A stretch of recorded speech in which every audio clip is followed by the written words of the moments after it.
Hello and welcome to North 100, a Canadian Highlander podcast. My name is Serge. Joining me today, I've got a Nelly. Hey, I'm here. And a Wheeler. And shout out to Paul on tech. Hello. You want to take that again, Paul? He's there, we promise. Yeah. A reminder that everything we do is brought to you by you. The support of the Patreon over at patreon.com/loadingreadyrun. Welcome to the first ever episode 4 of a set review. We have been talking about this set for, what's the previous runtime up to now? 4.5 hours? A little less than that, but Yeah. not by much. Why are you doing it? Why are you doing this to me? Today, we're going to be covering the artifact and lands section of the set. Reminder that our set reviews are not exhaustive. We don't talk about every single card, believe it or not. Just the ones that we think are going to make an impact to the format or that we think you're going to want us to talk about. We're also reviewing the couple of cards that make an impact from the Commander product. Without further ado, Wheeler, start us off. Starting us off with neither an artifact nor a land. It is Right. Eldritch Immunity from the Commander product. 1 colorless, and by that I mean a colorless, like a wingding, for a kindred instant Eldrazi. Target creature you control gains protection from each color until end of turn, and has overload for 4 and a wingding. This is a colorless protection spell, just like spot protection, or it's my entire team can now attack and you can't block it, which is kind of nice. There are decks that we have in our format that can generate colorless mana and that want to kill their opponent or play threats that can win the game by themselves and just need a little protecting. Like medium red's the big one. Mono white, like Death and Taxes, is another one. Like an artifact deck could get around to play this. But there's a couple of issues, is that do you really want to justify a slot for this card in those decks? Like the artifact deck, if you're playing this, then you're not playing an artifact or a card that references artifacts. You're playing this in medium red, like, I don't know if I want to protect my creatures. I kind of just want to kill my opponent.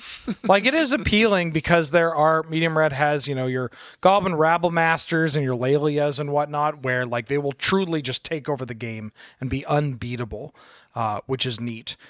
And then Death and Taxes, well, you already have Brave the Elements if you really want to, and that costs 1 mana to protect your entire team. So it's a little tough to like find an exact spot. I feel like if this does show up, it's going to be in medium red, because protection from each color is interesting. Again, you can protect your single threat. You can overrun. Well, not overrun, but you can like say, hey, my entire team is unblockable. And that's a deck with a bunch of fast mana. That is the Ancient Tomb mana deck. And it does not have access to this type of card. And so there is some value in getting this type of effect where there's no other spot to do so. At the beginning of the format, Overrun was a really big player. Do you remember, like, Mike? I don't even think you hadn't started playing Canadian Highlander yet, but Mike Harrison had this deck that was just like elves and Overrun and like some other, in hindsight, Hoof before hoof or whatever. Yeah, exactly. It was just like Rancor on an elf and then Overrun and like Histrodon. Like they were like the worst 3 to 7 mana creatures you've ever seen ramped off of a Birds of Paradise. But like the plan for the deck was solid enough and consistent enough that the Overrun regularly won. I do have some bad news for you though. That deck is now legally allowed to drive. It is old enough to drive. Yeah. Your hosts for this evening are Wheeler and Serge and one skeleton. Yeah. Just like, Yeah. my hair just grows out because, you know. But seriously, Overrun in medium red, I don't know how good that is yet. So I'm curious to find out. Like, it's a weird effect for that deck to have. Yeah, 1 mana protect your Lelia or your Broadside Bombardiers, or 5 mana kill your opponent. That sounds pretty. The flexibility is neat. Yeah. Let's move on. Nelly, you're up. Emrakul, the world anew. She's back. She's not in the moon now. The moon is pictured in the background of the art, so I'm not sure if the story is she got out or she's just on vacation and going back to the moon. It's not canon. She'll do whatever she wants, right?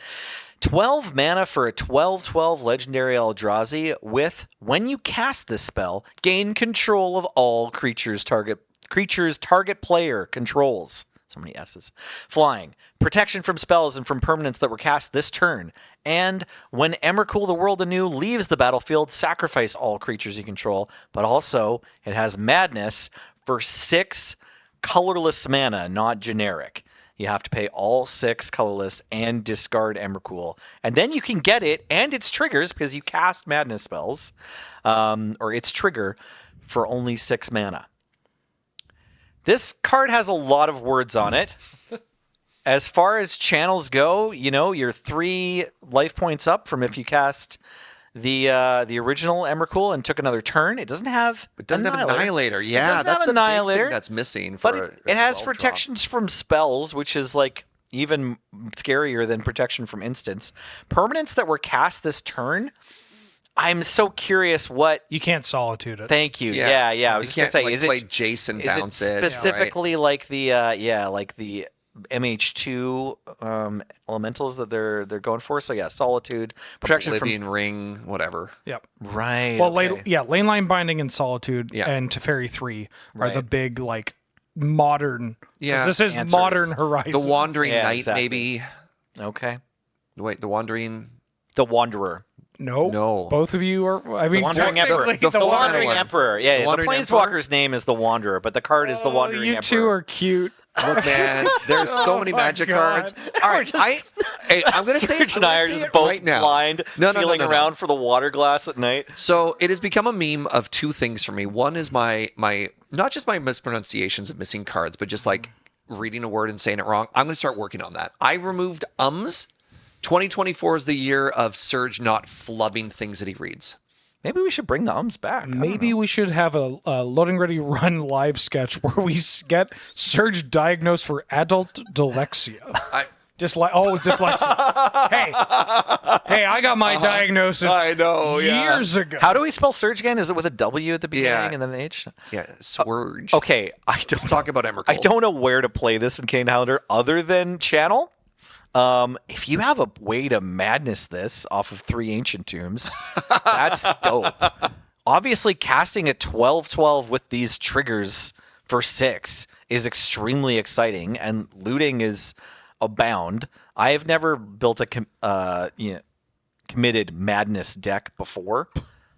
Or a deck that's reliably aiming to get the not a lot madness of triggers. This has got to be the most exciting payoff ever printed. Maybe this is, I think, the least exciting cast trigger Eldrazi I've seen. It's a bad reanimator trigger target, and it's kind of medium on the cast as well, personally. I don't think this is a bad reanimator target. Really? Okay. Yeah, I think it's fine. Protection from spells. Like, protection from spells and permanents that were cast this turn. Yeah.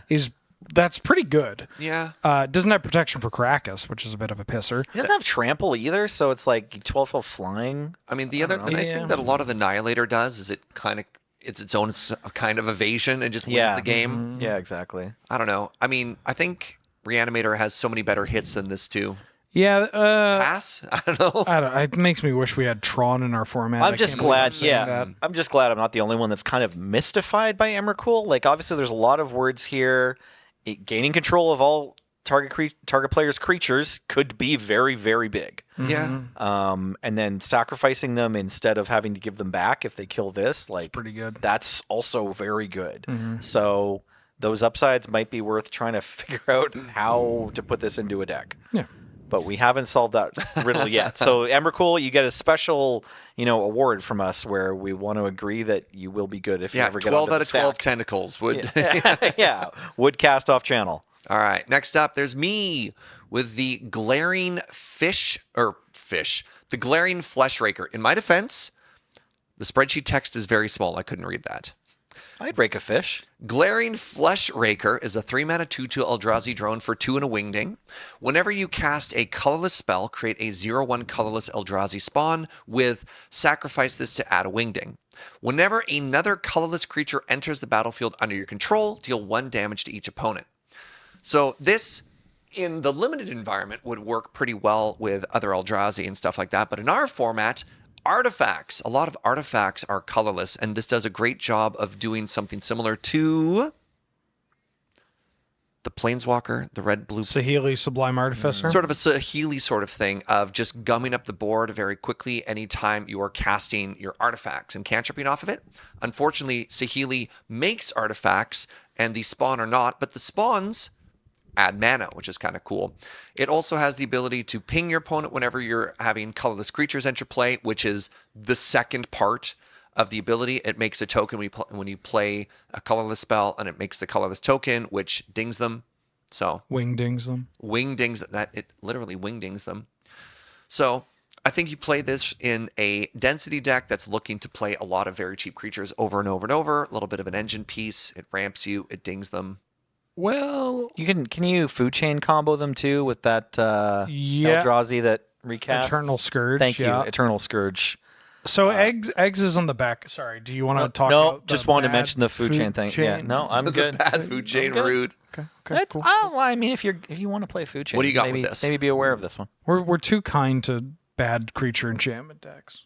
Like Allurin, we're like, no, we like know what you want to do if you're playing Allurin. Like Come on. both of you Come on. watching Come on. that have Allurin. Come on. The one Yeah. Allure Come on. player is Yeah. like, hey. Come on. Hey, they talked about my enchantment. Yeah. CDH is that way. Yeah. You got something with eggs with this? Well, I have Sure. eggs on the back burner right now because it really struggles against Volcanic Island Force of Will decks. But this thing says that if you cast an egg, you then get a piece of mana to then pay for cracking your egg or to cash in for another egg, all while killing your opponent with this second triggered ability, which is kind of appealing. I've had this version of eggs where like I think it breaks the way I worded it, and I actually talked about it on one of our set reviews. Was I think I broken Skull Clamp because this Finally. Tell me how. well, finally somebody figured it Skull out. Clamp is kind of an egg, Yep. kind of an egg. Yeah. Sure. And yeah, just being able to cash in your little dudes to your Skull Clamp, draw more eggs, play more eggs, make more things. Like this card can pop off. It's like a 2-card combo with Skull Clamp where suddenly now your deck is only Ancestral Recalls if you're playing eggs. It's just like 3 lands and 97 yeah. Ancestral I mean, Recalls. Fleshraker here has to be 1 card away from being like a 3-card combo Yeah. as well. Like Yeah. this just Food kills Chain and that people. Eternal I mean, we Scourge. were talking in the previous episode with Mary being able to do some pretty shenanigans of like put a Rosie Cotton. Rosie Yeah. Cotton, pardon me, putting a +1/+1 counter that makes a free creature. The creature makes something like that. Like this is probably very close to being in some kind of 3-card infinite damage loop somewhere. yeah. Absolutely. Yeah, you cast your Ornithopter, have some free way to cycle it back into your hand or whatever. Sick. Yep. Cool. All right, let's move on. Wheeler. It that heralds the end. 1 and a wingding for a 2/2 Eldrazi drone. Colorless spells you cast with mana value 7 or greater cost 1 less to cast. Other colorless creatures you control get +1/+1. This one's a little bit of an awkward one. We ran into similar-ish cards to this, not to be confused with Rish cars, where you're like, oh, cool, I get to buff all my artifact creatures, but this is not an artifact itself, nor does it buff every artifact creature, especially as we are getting more colored artifacts. Yup. So, everything from Thopter tokens off of Thopter Foundry or Kappa Cannoneer, whatever. Like, not buffing that is a little bit of a pisser. And then the cost reduction is not super relevant. Like, great, my Mirror Enforcer now costs 1 mana instead of 2 mana for a 4/4, or it costs 0 instead of 0, which is a little awkward. It's just kind of unfortunate. This set does a real good job of making me wish we were actually just a 60-card format. Right? So many sweet cards where you're like, I know I could play this in Legacy or Modern, right? Yeah, it's just like this card rules if you have 4 of them and also 4 Eldrazi Temples and Friends. There was in the Return to Zendikar, there was a 3-mana. It was like 1 red blue that also made all of your colorless cheaper, and I tried it for a bit in an early version of BattleBots. You're thinking of Herald of Kozilek, which actually reduced the cost of the card. What you mean is Tide Drifter, which is... Or no, you mean Ruin Drifter, 2 and a blue. For You're talking +1 about the power. 2 and a blue, 3/2 +1 power. No, not +1 power. The cost reduction specifically. Oh, that is Herald of Kozilek. Yeah. Herald of Oh, Kozilek. Yeah, you it was care like about the cost reduction? I thought I did. That's the Oh, thing, because I you were see. talking about the first line of text and not the anthem thing of just like, hey, how much can you make your artifact deck pop off if you get the cost reduction to just dump your hand and then play a Wheel of Fortune and rebuild these like very, very, very hyper aggressive decks, which is, you'll play Ethereum Sculptor sometimes in these artifact decks if you want to be as aggressive as possible. This is to maximize the value off Workshop. Like if your Workshop suddenly can pay 6 mana worth of cards because they're all 2-drops, then you have this incredible aggressive potential. But again, it doesn't work because it's also not an artifact. Yeah. And so. Nope, I don't know. I don't have anything to add. That's fine. That's fine. All right, Nelly, let's move on. Kozilek, the Broken Reality. 9 generic mana for a 9/9 legendary Eldrazi with when you cast this spell, up to 2 target players each manifest 2 cards from their hands. For each card manifested this way, you draw a card. Other colorless creatures you control get +3/+2.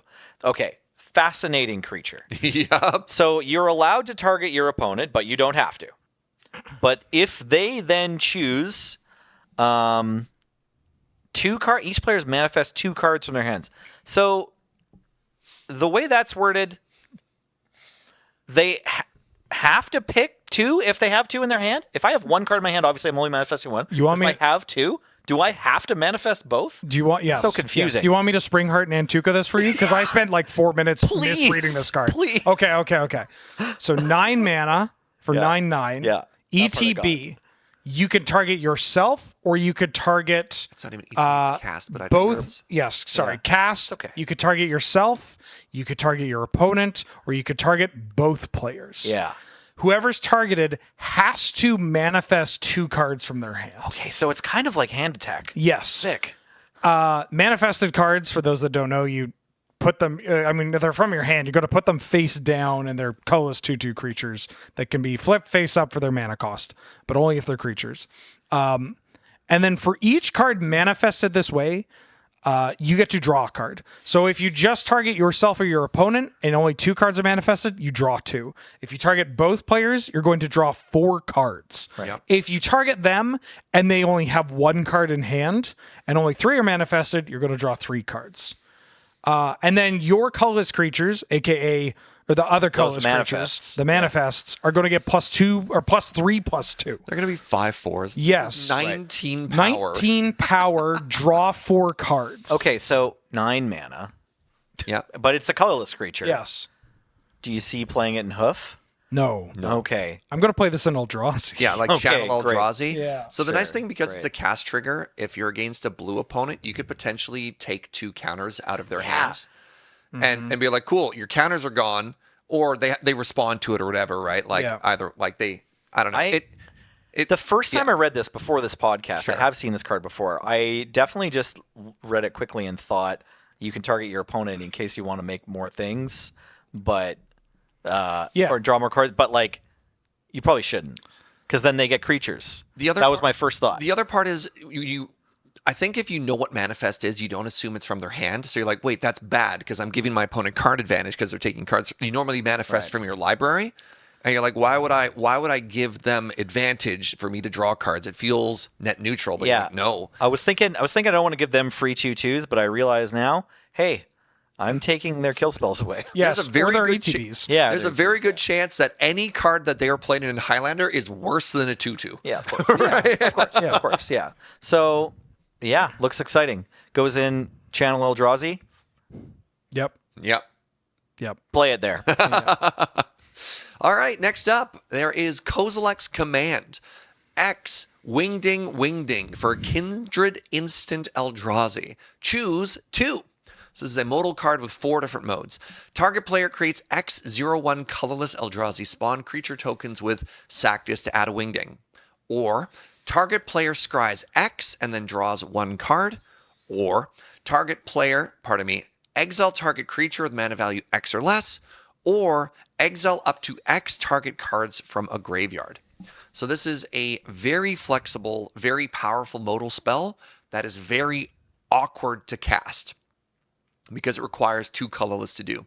That being said, the modes are fairly powerful. The strongest one being exile target creature with mana value X or less, or exile the target cards from a graveyard, because graveyards matter a lot in this format. And the mana value X or less is getting increasingly powerful with Constructs being around, a lot of very powerful creature tokens, and also just hitting cheap stuff. That being said, with how hard this is to cast and the modes that are available, this is probably not going to see a lot of play on account of being kind of tricky. But the play pattern of like X, make a bunch of mana, next turn sacrifice for a huge spell is hilarious for maybe exactly the channel Eldrazi deck. That's about it. It's just so expensive. I actually think you should try it in BattleBots and just tap your Ancient Tomb to draw 2 cards. No, you only get to draw 1. Yeah, But it's choose 2. Oh, it's not. You can't choose the same mode twice. Yeah. I'm sorry. I inserted Magic Player Brained. Oh, you may right. choose the same mode more than yeah, once yeah. because on these huge modal cards lately, they've been giving that to us. Might be. It's all good. Never mind. This is a modern card. Yes. It's very good there. Yep. We're not modern. All right, Wheeler, you're up. Ulamog the Defiler. 10 mana for a 7/7. It's so small. I mean, it gets bigger, Just a don't little worry. guy. 10 mana for a 7/7 legendary Eldrazi. When you cast this spell, target opponent exiles half their library rounded up. Ward, sacrifice 2 permanents. Ulamog enters the battlefield with a number of 1/1 counters on it equal to the greatest mana value among cards in exile. Ulamog has Annihilator X, where X is the number of 1/1 counters on it. So, 10 mana for what is, I'm going to say a 12/12 Annihilator 5. That's the number that I was guessing, yeah. Yeah, 12/12 Annihilator 5, Ward Sack 2 permanents. This is a good enough Eldrazi that I'm going to consider playing this in Eldrazi. But what if you hit their dig through time? Oh, yeah. I mean, you can also hit get Cruise higher. or Dig or Yeah. God forbid I'm against a Reanimator opponent or whatever. Yeah. Or their Blink Moth Infusion. Okay, now you're That- yeah. really dreaming. But yeah, I mean, if you get this thing up past Annihilator 5, it's very terrifying. There is some value as well. This is going to sound very goofy, and this is like kind of just a thing that casuals whine about. But like, if you exile their good card, or in this case, Time Their combo Vault, piece, their yeah. Tendrils of Agony, their Thassa's Oracle, like that could just be game. Yeah. Like Yeah, that you'd just have to removes the adapt. Yeah. way that they kill you. And you can actually win a game of Canadian Highlander just casting Traumatize. Like, it can happen. Yeah, exile being very important Yeah, for that this. too. Yeah. And then deal with it now, or else you're losing a bunch of permanents. And if you try to deal with it, you're losing 2 permanents. That seems pretty all right. There's the interpretation of the third ability as well, which is it could be that a card has been exiled outside of the deck too. So you could reanimate or bring this back in a different way, and then it's just big from something. But I think Yeah. that's a little bit more niche, but there are the people who hit us in the comments with the, you did not explain every possible angle for a card. So Yeah, well, those people suck. And I call that lab man splaining, Serge. oh, sure. Yeah, right. where it's like, oh, but what if they force a will discarding Treasure Cruise? It's like, yeah, what if that happens? What if we got caramels instead of coffee? That's a good Will Hunting reference. Yeah, this card, if you're going to play big idiot Eldrazi, this one's probably worth it. Hey, and if you've seen Good Will Hunting like us, it's probably time to take your back pills. Oh, it's a good movie. I think Zoomers might like it. I watched Good Will Hunting again like 3-4 years ago, and it was still okay. Still holds up. Yeah, Yeah. that was good. Nelly, you're up. I want to tell you about Vexing Bauble. What does it do? 1 generic for an artifact that says whenever a player casts a spell, if no mana was spent to cast it, counter that spell. And for 1 generic, tap, sacrifice Vexing Bauble, draw a card. It's an egg that hates eggs. Wheeler, what do you do? I'm still going to play this card. I don't know if it hates eggs. Eggs often cost 1 or 2 mana. Well, the Black Lotus in my deck. that's really true. wishes Mishra's that cost- Bauble. It counters other baubles. It's the Frost Titan of the bauble mirror, right? Beating the other well, Frost Titan beat the other Titans, right? Yes, yeah. Yeah, exactly. So, decent against Cascade and eggs and Black Lotus recursion, Bomberman, really a lot of things. It's weird. The card Nyx from Future Sight actually has just like a ton of incidental value. We don't really play it because it's narrow, but this is a really cool Saga Trinket Mage, transmute for 1 target, Dizzy Spell. Any of those, like, very cool answer if Eggs is running around your format, or there's probably another couple of archetypes where this really hits something they care about. It screws Solitude and a lot of those things now as well. Poses the elemental So invocation cards. as they add more and more free cards, this does have more things that it answers, and it's, as you said, everyone's playing Urza Saga, so everyone has access to this, and the cost of inclusion is very low because it canters itself, much like a lot of decks just playing Mishra's Bauble to thin the deck and have more card types if they have anything that cares about Delirium or whatever. I don't know if I'm going to go as far as saying play Vexing Bauble in most decks if you're hosed by particular things, but it's a very cheap answer. I like it in Eggs, and I could maybe see it in Academy because I hate Force of Will. Yeah, decent in combo decks for sure. God. So that you get through your opponent's Force of Wills. Man, are you playing this instead of like not the Force Field? What's the 2-mana artifact? Defense Grid? Defense Yeah, Grid. like this over Defense Grid or something like that to protect your combo piece and Yeah, artifact Defense decks? Grid just doesn't cut it anymore. Defense Grid's 2 mana. This is only 1 for the ability, right? So You find it off Trinket Mage and Urza Saga, which you're already playing. Yeah, And, I mean, and it replaces itself if it's a bad matchup, right? Defense Grid does just stop their straight up counter spell, though. Sure. Yes. Yeah, so they do Well, you'd different think. things. Yeah, that's until all. they have a Rogavon in play. Yeah. Oh, yeah. Or like any creature in 3-man, and you're like, oh, Yeah. I do. Force of Will. I do want to note that I said this is the episode about artifacts and lands, and we're 26 minutes in, and this is the first artifact. We had to talk about Smeldrazi. I forgot about Amity Eldrazi. I should have said colorless in lands, but Yeah. All right, and the last card we're going to talk about is Winter Moon. 2-mana artifact. Players cannot untap more than 1 non-basic land during their untap step. Now, in the part 1 episode, we had that brand new blue Magus of the Moon, the one that turns all non-basic lands into islands. Now we have Winter Moon, which is, of course, a reference to Blood Moon and Winter Orb kind of together. And I just feel that between this and the previous episode, that wacky counterspell that also grabs stuff, it has never been a better time to play Blue Moon Mage. There's 6 copies now of non-basic hate. Blood Moon, Magus of the Moon, back to basics, the blue creature, and Winter Moon. I guess it's just 5 if you're not also playing like Winter Orb or something like that too. So you could be just so hateful if you want to. Or the flexibility that this opens up is monocolor decks. You could be straight mono blue or mono red and have a lot more hate for stuff like that. So I don't know. It's hateful. You're not going to make a lot of friends with it, but it's cool that it exists. And this is a format that can definitely reward you for punishing greedy mana bases. It's again a card that's a little bit better in 60 card, but because our format, everybody's playing, some number of basics. Like even like a 3-color deck or a 4-color deck is going to play like 1 of each basic land type. Yep. And Winter Orb is always a weird card for us. Yeah, I'm really right? curious if you think Winter Orb is underplayed. I do, but I'm probably wrong. It's Like- a weird card. It's hard to analyze the true strength of Winter Orb. Moxen are the best thing to do in the format right now. Yeah.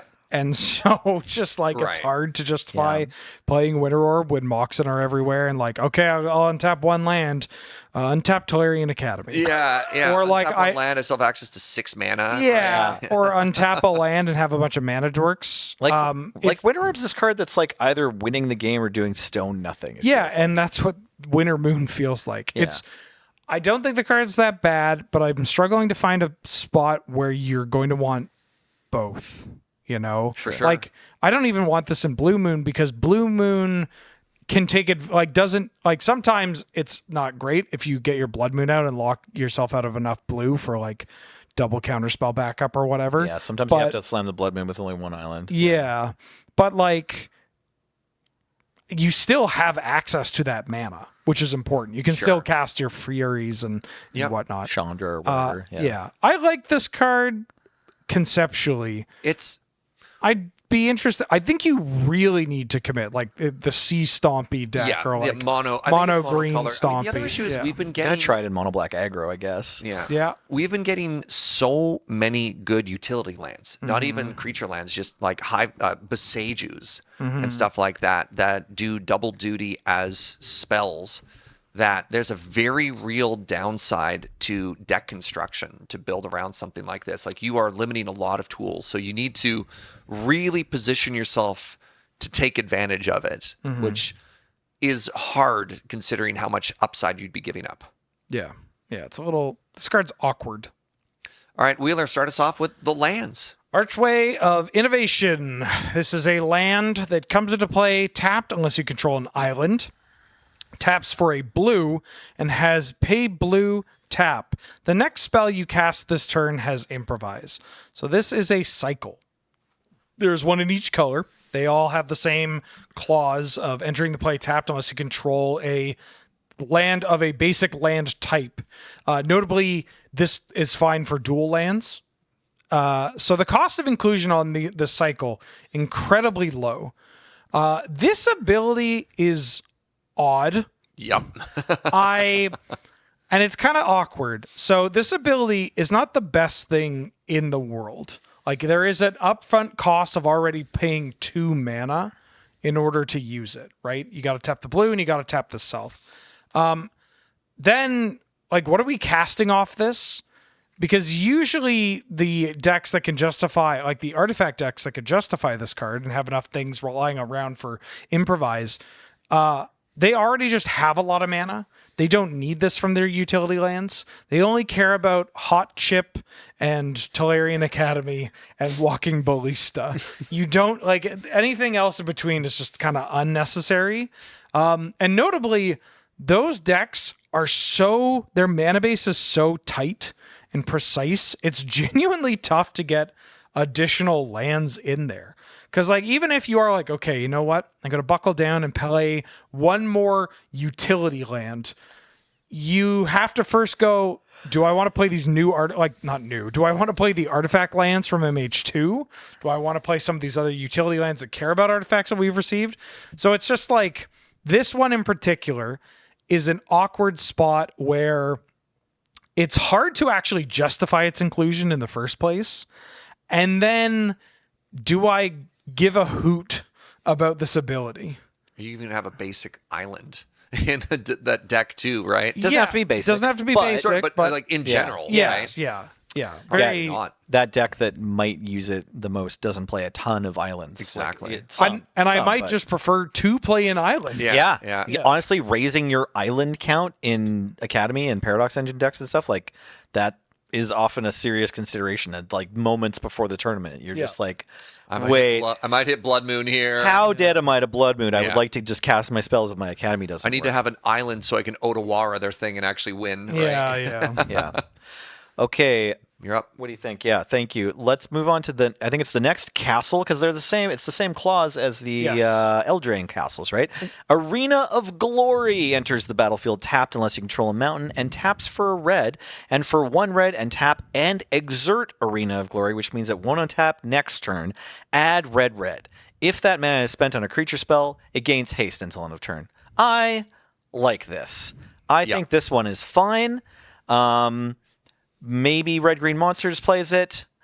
Maybe Red Deck Wins plays it. I haven't piloted Red Deck Wins in a while. I piloted Red Green Monsters recently. I would have liked in this. But I think it's worth noting, if your aggressive red deck is already full of creatures that mostly have haste, don't worry about it. It will sometimes come in tapped in those decks with the smaller land count, where sometimes like you have to keep a hand with whatever red source and your Guy's Cradle or whatever, right? Like, it is a consideration that it's not just a mountain, but I like this a lot. They've slowly trickled out over the course of Magic's history better Halls of the Bandit Lord. My favorite one for a while that I still have never put in a deck was Flamekin Village. Oh, yeah. Just because the mana ratio on that one was great. It was just red and tap this. Target creature or target elemental gains haste. You can only target elementals, right? But like, that was the best kind of ratio they've ever given us. Basically until this one. This one's great. Well, Handweir Battlements. Oh yes, Henry Battle. Yeah. Sorry, that one you don't have to consider whether to play one. That one's just great. In fact, it was so good that it's worth playing the creature, which is also So kind of mid, but fine. But Garrison? yeah, it was worth going for the meld pair. Even in Highlander, we see that one sometimes. I think Arena of Glory in particular, well, first off, Battlements is great, but it taps for colorless, which is a little bit tricky, a little bit more higher cost of include. I think the Arena is cheaper specifically because it produces colored mana. Sure. But I think where Arena of Glory is really going to shine is going to be the 2 color decks. Because as you mentioned, if you're already too haste heavy, which red tends to be, especially if you're like a medium red and you're getting into the 5 drops and stuff, you worry about it. But if you can suddenly unlock a second color for hasty threats, whew. Yeah, I think this card's cracked. Nice. I think this is the best one for our format. Well, let's wait till we hit the 5th one before Yeah, we well, rate we all get, 5. but like Sure. you're also missing something was not mentioned, which is that red, and you get to double spell with it, right? Like you don't put all the Yes. red into Oh, a single sure. card. Yeah, you can make Nice. 2 You could just be creatures. like- That's an excellent note. Yeah, I'll use one of this red and another land to play a 2-drop, and then I'll use this other red to play my 1-drop, and now I have 2 hasty Sure. creatures, which That's is important. a ton of damage. All right, next up, I've got the Lazatep Quarry. Did I pronounce that right? Yes. Yeah. It's a desert. Tap to add a wingding, tap and sacrifice a creature to add 1 mana of any color, and then X and 2 and sacrifice a desert. Exile target creature card with mana value X or less from a graveyard. Create a token that's a copy, except it's a 4/4 black zombie. Activate only as a sorcery. This has a tremendous amount of flexibility and also a tremendous amount of weirdness to it. The fact that it's a desert opens it up to a bunch of weird desert matter synergies that don't come up all that often, but are surprisingly could matter, kind of like snowlands sometimes. We'll set that aside. The fact that it taps for wingding is both a boon and a hazard. As we've talked about before, the set introduces a lot of Eldrazi cards that is significant for, but for the most part, most of the decks you want to play it are kind of weird. I believe the core of this card is in the sacrifice a creature and bring back a creature clause, which makes it very cool in something like Sandra Bullock that's always looking for a sack outlet to get its combo going. So this is a very hard to interact with onboard sack outlet for the decks that want to have access to that whenever they want to. Thinking back to something like Volrath Stronghold. Is that the one that Phyrexian Tower. Phyrexian Tower is what Yeah. I'm thinking about. Pardon me. That Well, it's sort of both. Yeah. It's like it both. It just sits there as a utility piece for these sacrifice decks to be like, hey, by the time this lands, you don't have a chance to respond. Like I always have my go button right there, and the ability to later in the game feed a bunch of mana into this and bring back either a value creature or a powerful ETB combo piece as a 4/4 is huge. It's funny that you went to the sacrifice and the combo applications for this. You just like it as like a mid-range card sort of thing? Yeah, I like it for like Death and Taxes Sure. or medium red or mono green like beats or whatever. as long as you can target a 1-drop, right? Is that what you're thinking? I mean that's important. Yeah, that's bring a elf huge back. part. Target a of that. 1-drop. Yeah. Yeah, like 3 mana. I now have a 4/4 Llanowar Elf because I sacked this land is pretty good late game, right? Yeah. I'm imagining putting it next to Ramanap Ruins. Yeah, well, that's another thing is that those Bring back decks, a 1/1 haste. all those decks can and often do play their respective sack deserts. So Shefet Dunes, Hashep Oasis, and Ramanap Ruins, and they also tend to play Scavenger Grounds, the Exile. everybody Tormod's Crypts. So there are deserts running around if you want to do this multiple times. Those decks also tend to have a lot of soul mana, ancient tomb mana. It kind of just was like for that one. But yeah, you got some extra mana lying around, so you can like getting back a 1 is easy. But honestly, getting back a 3-drop off this like late in the game, it's not the Yeah. end of the world. Yeah, Yeah. cool utility card. Very cool utility card. All right, Wheeler, you're up. Monumental Henge. This is the white land of the castle cycle. Yeah. Enters the battlefield tapped unless you control planes. Tap for a white. 2 white, tap. Look at the top 5 cards of your library. You may reveal a historic card from among them, put them into your hand. The rest on the bottom in a random order. A reminder that historic cards are artifacts, legendaries, and sagas. Historic card is pretty important because, well, that lets you hit some lands too. Like in Death and Taxes, This card, I go to mention D&T because that's a deck that obviously is mono white primarily, but has a lot of legendary creatures, has plenty of artifacts, both in like fast mana and equipment and all that, as well as just it has legendary lands that you can hit. Your Caracas, your Agonjo Castle, your Agonjo Seat of the Empire, whatever. Flagstones, maybe. Yeah, Planeswalkers, Flagstones. There's just stuff that you can hit off this card. This is the most reliable, I want to say. Maybe, I mean, the red one, we'll get to it when we get to it, like the review of all these. But this one is similar to the red one in that, like, yeah, the decks that can play this and will play this are always going to have hits off of it. Yeah. I like this a lot in particular because if you're a white deck short of Skull Clamp, you are often lacking card draw or card selection. And honestly, the comparison would be to the blue one from Eldraine. Castle Vantress. Yeah, Castle Vantress, which if you ever played against that, you just feel helpless as they're generating more and more card advantage because you play to your board and then you're just like, cool, I have this threat and I'm just going to keep generating more card advantage. You can't really interact with it. I'm going to try and get further and further ahead in a deck that sometimes doesn't have access to that. So I just a little bit more on the gas pedal for the Monumental Hinge there. Nelly. Shifting Woodland is the next in our new castles cycle. It taps for a green and comes in tapped unless you control a forest. It has Delirium, 2 green. So you're going to activate this by paying 4 mana. You don't have to tap this to do it. You just have to pay the 4 mana, but you also have to have 4 different card types in your graveyard. Shifting Woodland becomes a copy of target permanent card in your graveyard until end of turn. And then it gives you the reminder text about Delirium afterwards. So this one's pretty exciting. You basically have like a reanimator, like an animate dead on a land. You do have to pay for it every turn, but you can go ahead and, play a Bayou and play this and then Entomb. And once you're at 4 mana, including this, you can still tap this for a green if you want to have a tapped Grizzlebrand. You can pay 7 mana or 7 life and draw 7 cards.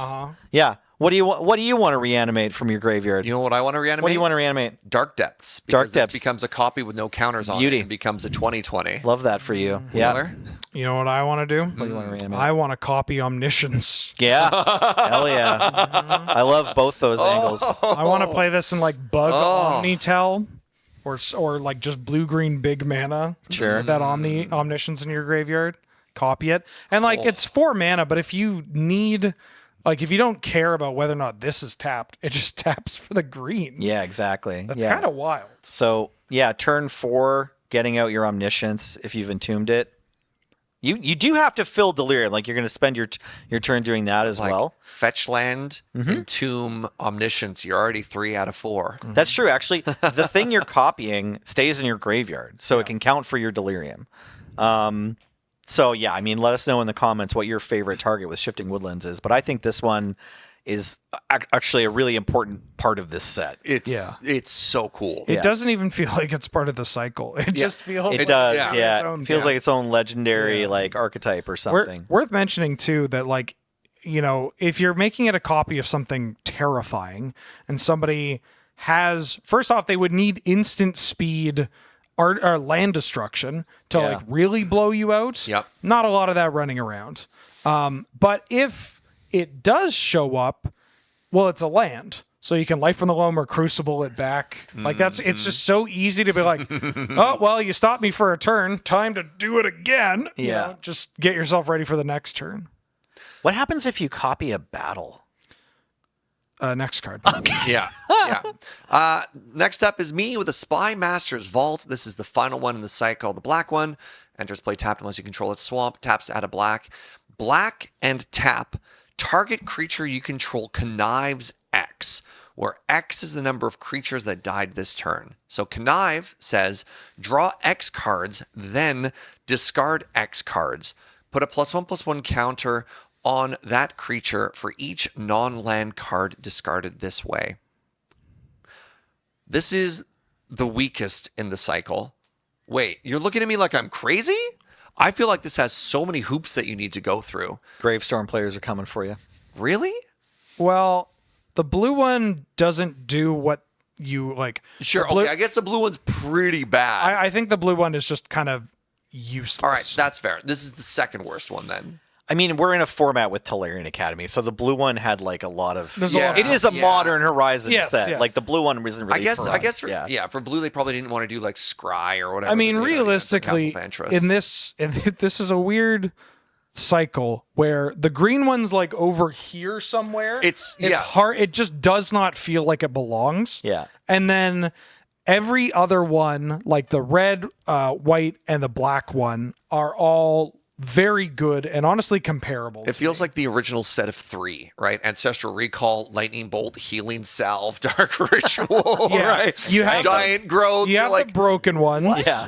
Then you have whatever the hell this one's doing. Yeah. And then why is healing self? you're like, I guess they all share the number 3. Yeah. But they do very, very different stuff. Yeah. So to give my review on this card, I don't think I would. I guess the cost of inclusion, if you're a mono black aggressive deck and you're playing cards that you think are going to die, fine. That's great, right? You throw this in, they kill your 2-1, you turn your other idiot turn 2-1 into a 3-2, and you get a little bit of card selection or something like that. Sure. But I don't like this because I typically, if I want to put in a utility land, I want to be able to do it all of the time. And this has a restriction in that creatures need to die, which happens a lot in a game of Magic the Gathering, but it doesn't happen all of the time. And that is a significant downside. My issue with this card, while I think the ability is totally fine and just like kind of solid, I'm usually playing mono black decks that are either so low on lands that even the restriction of sometimes coming into play tapped is a big consideration, or are just trying to run as many actual swamps as possible to put into the Lake of the Dead. Sure. And this just like not being a swamp probably keeps me from including it. Yep. But I don't know. I think the ability's fine. Wheeler. I don't know. That's too cheap. That's such a low mana cost for. I agree that you're not doing it all the time, but like, who cares? It's just a land. And then when you are doing it, it kind of pops off, right? Like making your thing bigger and looting. It's their creatures too. It's Yeah. any creatures dying. Yeah. Yeah, combat happens, 3 creatures die. You're like, this is suddenly kind of huge. Yeah, you're but fluting and you're making your vampire nighthawk bigger or whatever. It's just a land that mostly comes into play untapped. That's kind of wild. All right, let's talk about the series as a whole. So we're going to take blue and we're going to set it aside as being for a deck that doesn't need any help, Yeah. right? We're going to take, I mean, maybe let's go one at a time here and give us a rank or give us your thoughts on your favorite ones.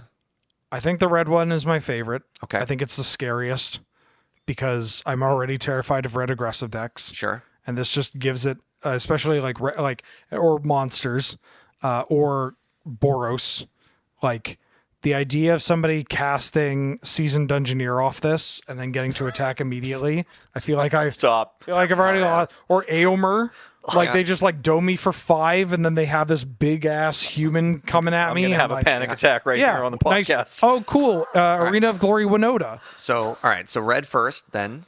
So red is the top. I think the green one is better than the white one, but I think it's pretty close.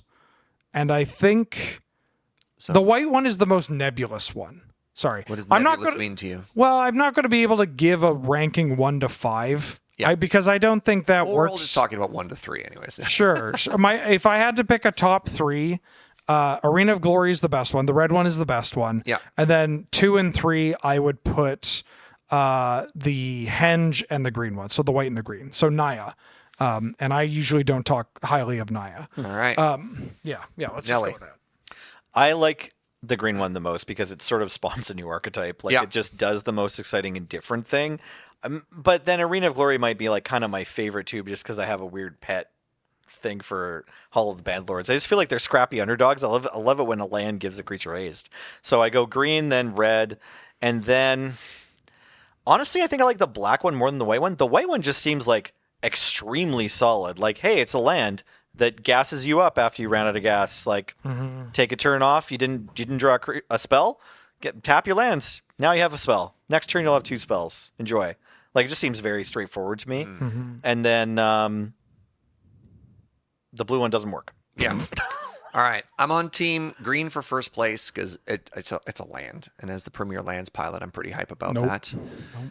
I should probably rank the red one ahead of white because it's probably better, but I'm just the type of decks that I like to play and that I struggle with. I think Monumental Henge is really going to help with. Specifically like the Sanctum Stompy deck. Love this for that deck, which is funny because that's a deck built around enchantresses, which are supposed to give you card advantage, but you don't always have them. And I think that helps out. And then the red, because I should probably just play it in the decks. That the red's not sexy. It just is the card. It just kills people, it's right? the land that's just going to be most responsible among these for winning the game. Yeah, I mean, just like how they banned that one red desert in Standard that just came into play and gave like +2/+0. That wasn't a desert. That was just a Zendikar You're land, right? conflating Teetering Peaks with Ramanap Ruins. I am feeding. Yes, you're right. They banned one of those, and I thought it was the other one. You're Brother, right. it wasn't Teetering. Yeah, it sure I want wasn't. to live in the parallel timeline where Teetering Peaks was banned. Or Skyfisher's too good. All right, so that's very funny. You're right. This weird alternate version I live in. Let's move on, and I believe we're on Wheeler now. Sure. We have a card from the Commander product, Talon Gates of Madara. It's a land that happens to be a gate. Taps to add a colorless. Pay 1 tap, add 1 mana of any color. And pay 4 mana, 4 generic mana. Put it from your hand into play. But wait, it has an enters the battlefield trigger. When Talon Gates of Madara enter the battlefield, up to 1 target creature phases out. This card's wild. That's so. It's kind of close to the card that Snapcaster Mage became, or whatever. Right? Yeah. Wasn't that it was supposed to be 4 mana counter a spell? Yeah, it was like a land that was a counter a spell, sort of. Yeah. It's weird to say this, but utility lands that add colorless, I mean, we've kind of talked about their strengths throughout here, are great. And so being able to have a colorless land that also mucks their blocker in your medium red deck or Death and Taxes or whatever is pretty nice. Or like if you're playing a big mana Academy artifact deck, if you can find room, like a proactive one, a Mirror Enforcer kind of deck. That's kind of hot. Just play this. Your thing now can't block, smush you. Or just instant speed, uncounterable, like you don't get that creature until your next turn is also kind of hot. Yeah. I want to play this in lands. I want to play this with crop rotation. I want to... I don't know if that deck has room in it, but I'm just picturing these really weird lines where if you're doing infinite shenanigans with Crucible fastball, and sometimes you don't necessarily always have a win con, but you can just remove all of their creatures, just like loop through your deck and do all kinds of weird funky stuff. But yeah, Knight of the Reliquary into this to muck their combat math, crop rotation into this, just delete a creature for a second. Yeah. It's very, very, very strong. And also any land that you can pay to return to your hand, like a Borrow, opens up some pretty broken stuff, and that's a cool space to be in. That's not what this one does. It gets itself onto the battlefield. Oh, I'm sorry. Which is also really good because you get to it just casts its own rampant growth. I'm going to be real honest. I saw put hand and I stopped reading. I mean, that card, if it was a Borrow that also faces out a creature, that card would also be cracked. Yeah. Nope. Sorry. That's why you said instant speed earlier. I just filled in my head for when you said instant speed. You're fine. Yeah, you're fine. Cool. Nelly, you're up. Mazes End players rejoice. But let's talk about... Hey, they do, right? Yeah. Yeah. Another gate. Exactly. It's like the best gate ever. Let's talk about Ugin's Labyrinth. It's a land with imprint. When it enters the battlefield, you may exile a colorless card with mana value 7 or greater from your hand. Slow it down. Taps to add a colorless. If a card is exiled with Ugin's Labyrinth, add 2 colorless instead. And tap, return the exiled card to its owner's hand. Okay, so let's go over this one more time. It has the imprint ability that says you may, if you have a 7 or larger colorless card, you may imprint. If you don't, it still just taps for a colorless. If you did, it taps for 2 colorless. There's no restrictions on that mana. Doesn't have to only be for artifacts, doesn't have to only be for Eldrazi, doesn't have to only be for creatures. You can put both of it into Sensei's Divining Top if it's 2014. And You can just get the card back later. It doesn't even demand that you like choose which card to say goodbye to forever like Chrome Mox. It just gives it back to you. So we don't have a ton of decks that are going to have this colorless card to imprint in the first place. Thank God. But because this card is smoking hot. Yeah. Every time this is going to hit, you are going to be sad in the games. It's basically like a Mox. Like, if you have the setup for, if you have the Teletubby in your hand or the big Eldrazi to exile, it's a Mox draw suddenly. Another extra Mox draw for you in your special deck that can play this card. What was that land that, if it's in your opening hand, you may exile? Gemstone Caverns. Right? It just Only if you're on the draw, though. Only if you're on the there's draw. so many weird edge cases that Magic players will jump through to try and accelerate their board state for the amount of mana that they have. Oh, yeah. And that's why Moxen are so powerful. It's like, if you can break the balance between you and your opponent by how much mana you have on a certain turn, you get a massive advantage. Am I missing any decks that can play this? Very narrow channel Eldrazi and BattleBots. You want to play this in BattleBots, right? Do you don't have any 7 drops? I don't know if I... What? Oh, yeah. You don't play any Affinity creatures? You might have not like to- 2 in the entire deck. Mirror Enforcer, Sojourner's Companion, Frog Mirror Enforcer. Like, You got 4. you have... I don't know if you want to... I don't think 4. I don't think this is a card for our format. Sure, that's fair. It is a baffling card to exist. God, it's Tron, wild. Tron is so happy. Imagine right now. another Ancient Tomb getting printed in like, what 2024. the hell is this Magic? I mean, Yeah. you're going to say that again with the last card of the set today, Urza's Cave. It is a uncommon that taps at a colorless mana and 3 untap and sacrifice it. Search your library for a land. Put it onto the battlefield tapped and then shuffle. Cool. There are so many busted lands in our format. And now we have another way to tutor for them. Uncounterable, by the way. Yeah. Well, So stifle, but... So crop rotation has the downside of being a spell, and you have to sacrifice. Do you sacrifice as part of the cost as well? Yeah. So you can get kind of blown out. I mean, even then, we're always playing that card. It's so broken because the decks that care about the lands, if it works, you're typically winning the game. And this one, you get. Yeah. Yeah. Yeah, do you have lands that you like in your deck? Probably play this. You got Inventor's Fair? Like, Inventor's Fair is a messed up Magic card. Yep. And granted, Inventor's Fair, the life gain is relevant, and also that is a card that translates a land into an artifact. This is going land to land, but instant speed end of turn, find my Academy or an Urza Saga or a Cradle, Dark Cradle, Depths, Thespian, whatever. Caracas, Sure. Field of the Dead. Wasteland. Yeah. Like, Doesn't matter. Pretty cool. Glacial Chasm. Why not? yep. Like, Jacob must not be okay seeing this card, right? He probably had to stop work. Yeah. Like, Take a breather. yeah, he probably had to go outside and just like hold onto the wall for a Yeah. minute. There's been a bit of a sub-theme in this episode in general about just utility lands and the value that lands play in the format of, they either produce a bunch of mana or win the game by themselves. And I want to say there are only 4 land tutors. So Urza Saga, I mean, every time we talk about Urza Saga, people are like, why don't you point it? Or Caracas, people are like, why don't you point it? But Urza Saga is powerful in addition to the constructs because it's a tutor. Inventor's Fair is powerful because it's a tutor. We have the Transmute land, Teleria West. Teleria West, which is a little bit different. And then we have this. And if you're talking about a new land in the same conversation as the first 3 that we talked about, you know that you are in very good company in terms of power level, right? Just holy moly. I'd like to open this up now, friends, to a general recap and thoughts on the set. So for some background, this is the first ever 4-part we've done. This is the most cards we have ever talked about in a set. This is the longest that we have ever reviewed any set. Wheeler, what do you think? I enjoy the departure from Modern Horizons 2, where Modern Horizons 2 had a lot of cards that were universally powerful, busted, and have contributed to the homogenization of Canadian Highlander. Every red deck is playing Ragavan, and most red decks are playing Dragon's Rage Channeler or Fury.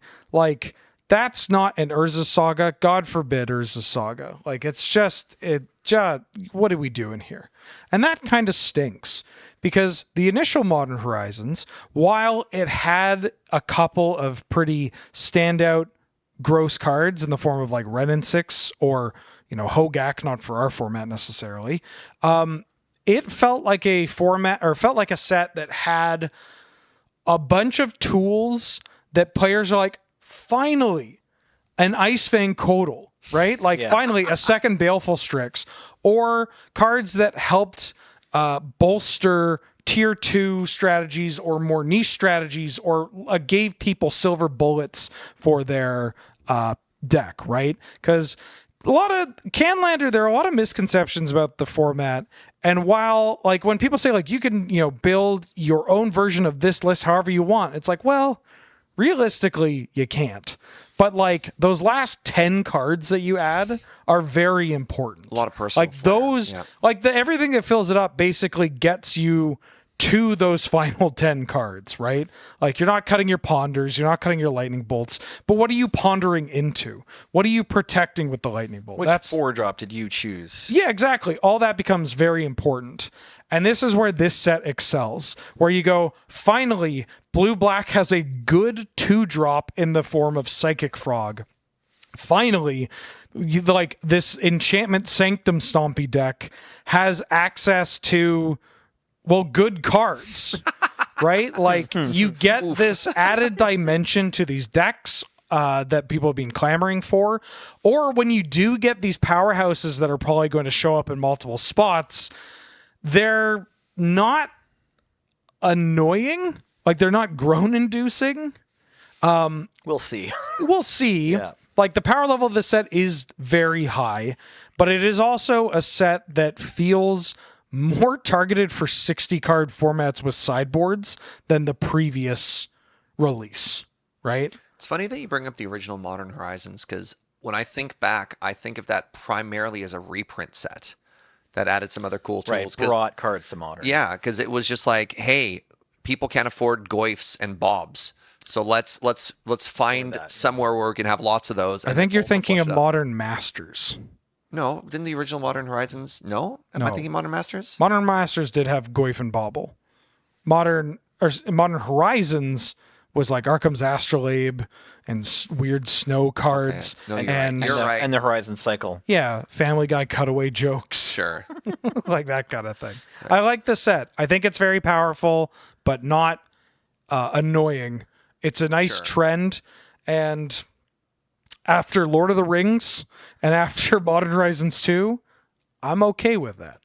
I'm going to be honest with you, Serge. They've reprinted Dark Confidant and Tarmogoyf so many times now that I was right there with you. Too. I was like, yeah, sure. They probably. This is some top tier insight. They Serge. probably Let's put go. those in Modern Horizons too. You can get either of those cards for like $1. The first one did have all the snow, didn't it? Right? Yes. Yeah. Okay. Yeah. No, you're absolutely right. And cards that counted how many lands were in your graveyard. That was sweet. Sure.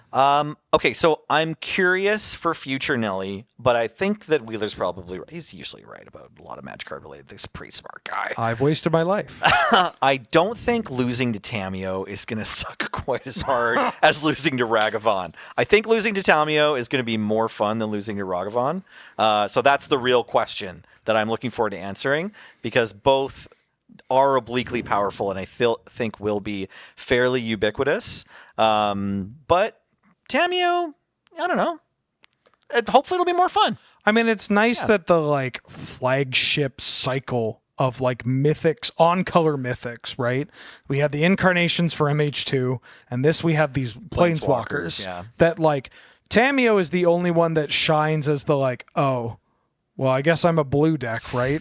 Like, and even then, if you're like a BattleBots deck or a Paradox Academy deck, you're still not playing. Well, actually, maybe. You're gonna think about it. Second thought. But you think about it, right? Clues. Yeah. But like, Ral doesn't go in everything. Grist doesn't go in everything. Even a Johnny doesn't necessarily go in every mono white deck. No, that's true. Yeah. I am excited to play a Johnny. I'm excited for Soren and the new one-drop cat, and to see if like. Black-white draft life gain stuff is a Highlander deck now. I'm also excited to see people try Channel Eldrazi. Those lands we just went over, obviously there's some really nutty ones in there. And I think they did a good job with these modal double-faced land cards that are a big part of this set. The front sides of the one colors are, I think it was very carefully calculated how much spell you get, right? 6 mana for Disciple of Bolas, 4 mana for Elvish Reclaimer, or not Reclaimer, sorry. The disenchant on a one. creature. Yeah, Disenchant creature 2/1 that I'm trying to think of, sorry. But the gold cards, we didn't even mention all of them. I mean, we didn't mention all of the monocolor ones either, but I thought going in to the third episode, I thought we were going to talk about all of the gold color duels. And then I went to build decks between episode 2 and 3, and I was like, oh yeah, actually, these cards are fair. I really like the green-black one, and there's like 3 others I'll probably play, but a bunch of these aren't even good enough. The gulf drops pretty quickly there. Exactly. It's always funny when you look at those 5-color cycles and there is just such a huge imbalance between all of them. Yeah, is it called the flare cycle? I forgot about the flare. It's okay. so odd how forgettable that cycle is, because in some of the previous sets, I mean, Modern Horizon 2, we had the Incarnation cycle, which is cracked. Modern Horizons 1 had the free... The forces denial, and like Force of Yeah. Negation was huge for a deck. I think some of the other ones may see some play. So like you look at those two and this one, you're like, okay, I'm glad they didn't push it quite as hard. Yeah, that's fair. Actually, But I agree. We technically got 3 cycles of 5 here, because we got the Planeswalkers, we got the Land cycle, and we got the Flare cycle, and 2 out of the 3 are quite powerful. Yeah. Especially in the lands. It's interesting to this set to talk about the most cards we've ever talked and simultaneously say that the power level of this is actually in a pretty good place. I think that's a significant milestone to be like, my voice is like shot after how many cards we've talked about over. We did this in 2 recording sessions, about like 4 hours both, to give you a look behind the curtain. And it's wild how many cards we talk about. And to be like, yeah, there are strong ones, but there's nothing that I think is the problem. But it's maybe that Caracal. sure. Well, it's funny because you think back and you're like, all right, yeah, white's pretty good. Oh, wait, that 1/1 cat. Or, like blue's not too bad. Oh, there's Tameo. Like, Yeah. it's not bad. No, I like this. I like where the strength is. I like that it's got me thinking about decks that I probably wouldn't have sleeved up in a long time. Like, it's a set that makes me want to brew, and that's awesome. That's something I missed with Lord of the Rings, where like Lord of the Rings definitely was secretly a Modern Horizons kind of set. Sure. Right? Like you don't print Bowmasters in the One Ring Sure. if you're not trying to impact the format. But it wasn't a set that made me interested in brewing as much as this one is. Like as soon as we saw all the cards, I was just like, oh my God, I can't talk about any of these for like months. I'm going to die. Like I'm going to channel into some of these idiots. Like I also went to go review this preview like a lot earlier than I typically do, because I was kind of excited to see these cards. Yeah. Good set. Any final thoughts? You don't have to say anything. Just one last check-in. I think it looks like our Wizards R&D overall did great, honestly. Yeah. Hell yeah. Yeah. All right, that's going to do it, everybody. Thank you so much. Hope you enjoyed our 4-part mega set review. Let us know if you got a favorite card. I don't know. We do legitimately enjoy reading through reactions to the set review. Look forward to some North 100 showdowns. We are brewing around these sets in particular, and looking at the release schedule and stuff like that. You're going to be enjoying a lot of Modern Horizons 3 related content from us. Reminder that everything we do is brought to you by you with your support over at the Patreon, patreon.com/LoadingReadyRun. I've been Serge, joined by Nelly. I was here. Wheeler. Tameo. Thank you so much to Paul for filling in for James on tech for all of these episodes. Hello. Thank you so much for watching. We will see you next time. Bye-bye.